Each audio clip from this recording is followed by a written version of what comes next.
الله الرحمن الرحيم الحمد لله رب العالمين وأفضل الصلاة وأتم التسليم على سيدنا محمد وعلى آله وأصحابه أجمعين أما بعد. Respected brothers and sisters, Assalamu alaikum wa rahmatullahi wa barakatuh. So this is another episode in a series of talks about the concise and comprehensive speech of the Prophet alayhi salatu wasalam. And as I've mentioned before in previous episodes, Imam Abu Dawud rahmatullahi alayhi said that he compiled around 4,000 hadith in his famous hadith compilation called, that we know commonly as Sunan Abi Dawud. But he also said this interesting thing that he said there are 4 hadiths that summarize the 4,000, are like summaries of the 4,000. And these 4 hadith are examples of the concise and comprehensive speech of the Prophet sallallahu ta'ala alayhi wasallam that was granted to him as one of the miracles that he possessed. And the Prophet sallallahu alayhi wasallam himself said, "Utitu jami' al-kalim," I have been granted concise, comprehensive speech. So in the last 2 episodes, we spoke about the hadith of intention as one example, and the other is the hadith in which the Prophet sallallahu alayhi wasallam says that it is from the perfection of one's Islam to give up that which is unimportant, right? The third hadith that Imam Abu Dawud mentions out of the 4 is the hadith narrated by Anas ibn Malik radiyallahu ta'ala anhu, in which the Messenger of Allah sallallahu alayhi wasallam says, "La yu'minu ahadukum hatta yuhibba li akhihi ma yuhibbu li nafsihi." That none of you truly believes until he or she wants for themselves or loves for themselves, or loves for their brother what they love for themselves. So none of you truly believes until they love for their brother what they love for themselves. This hadith, of course, is part of Imam Abu Dawud's collection of 4. So he considers it to be like a quarter of deen, if you like, a quarter of religion. In his mind, it's one of the ahadith that represents like 1,000 ahadith in his compilation. So why is this so important? Now, there are different aspects, of course, to our lives, right, in Islam. Generally, when we think about faith and when we think about spirituality, we think worship, right? We think something deep inside of us, some sort of spiritual sensation, right? Or some sort of spiritual emotion and so forth. We think of those things. We think about our relationship with Allah subhanahu wa ta'ala. We think about getting close to Allah subhanahu wa ta'ala. But Iman isn't just that. Faith isn't just that. And this hadith represents proof of this fact. Because here, the Prophet sallallahu ta'ala alayhi wa sallam is saying that we cannot believe, and then the deed that he describes, he says you have to do this in order to be believers. And the deed that he describes isn't about our relationship with Allah subhanahu wa ta'ala, it's about our relationship with one another. That part of faith, part of Iman, is to do with how we conduct ourselves with one another. In this case, wanting the best for another. In this case, it is to do with wanting for someone else, for your brother or your sister, what you want for yourself. Now, it goes without saying over here that the sincerity that requires is in good, meaning the good that you want for yourself, you want the same good for your brother or for your sister. It doesn't refer to things that are bad. So if a person really, really likes things that are bad, then it isn't part of Iman to want that for your brother or your sister as well. Anyway, that goes without saying, but just in case anybody's getting any funny ideas, I thought I'd put that in as well. So this hadith is an important principle in making sure that the Islamic community and humanity as a whole is a community of sincerity, is a community of wanting the best for one another, is a community of empathy, of people always thinking of other people's good, thinking of other people's benefit. There is a version of this hadith in which the Prophet ﷺ is reported to have said that none of you believes until they want for people what they want for themselves. So that it goes beyond just the Islamic community to all people.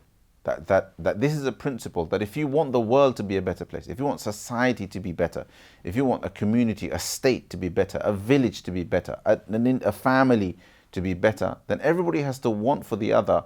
This principle has to exist, that people have to want for other people what they want for themselves. Because if something is valuable to you, it's also valuable to others. If we want to be treated courteously and with respect, right, then it is natural that is something that other people will want as well, and we should want that for them, right? And this is how society becomes a society that is built on strong relationships, and it also becomes a society of unity, because people want the same thing, right? So Allah subhanahu wa ta'ala tells us, وَاعْتَصِمُوا بِحَبْلِ اللَّهِ جَمِيعًا وَلَا تَفَرَّقُوا, that hold on to the rope of Allah subhanahu wa ta'ala together and do not break up into factions, right? This hadith gives us a principle by which we can achieve that unity. Now, how does this happen, right? So it begins. We have to find the circumstances in our life where we do achieve this easily, right? So, for example, people can understand how this principle works, or how the meaning of this hadith comes to life when it comes to, for example, their children, right? Everybody wants the best for their children, right? In fact, for our children, we want them to do better than us, right? To have a better lifestyle than the lifestyle that we have, and so on. It's easy to see how it's easy to realize the meaning of this hadith when it comes to, say, a successful marriage, husband and wife. Each want the best for the other. They want for the other what they want for themselves. We can appreciate that in that context. We can appreciate the meaning of this hadith when it comes to people who are brother and sister, or brother and brother, people who are related by blood, and so on. But the further we go, and relationships are not connected by blood, are not connected by parentage and so on, by family, it becomes more and more difficult to realize this important trait. Now, I want to spend a moment just talking about the alternative, right? The reverse. One of the most dangerous attributes that we fall into when we cannot realize wanting for others what we want for ourselves is when we want either evil for other people, or we want other people to be deprived of good. And this is a consequence of envy. This is a consequence of envy. It is a consequence of hatred. But the one that people fall into very, very easily is envy. Is when people feel a pang, they feel a kind of internal hurt when they see that somebody else has achieved something that they wanted for themselves, and they become envious of the other person. And envy is when they feel inside themselves, why does that person have to be the one who gets the job, right? Why does that person have to be the one who gets the nice car? Why does that person have to be the one who gets the wonderful family? Why can't it be me? Meaning, inside that the envy is a desire for the other person to be deprived of that goodness, right? This is what happens when we are unable to want good for other people. The Prophet ﷺ expressed this in other words as well. He said, "Ad-Dinu nasiha." Religion is nasiha, and one of the meanings of nasiha is to want the best for other people. Is to want the best for your brother, want the best for your sister, either by by making sure that they don't come to any harm and so on. But also what is commonly understood as a meaning of nasiha, by giving them good counsel.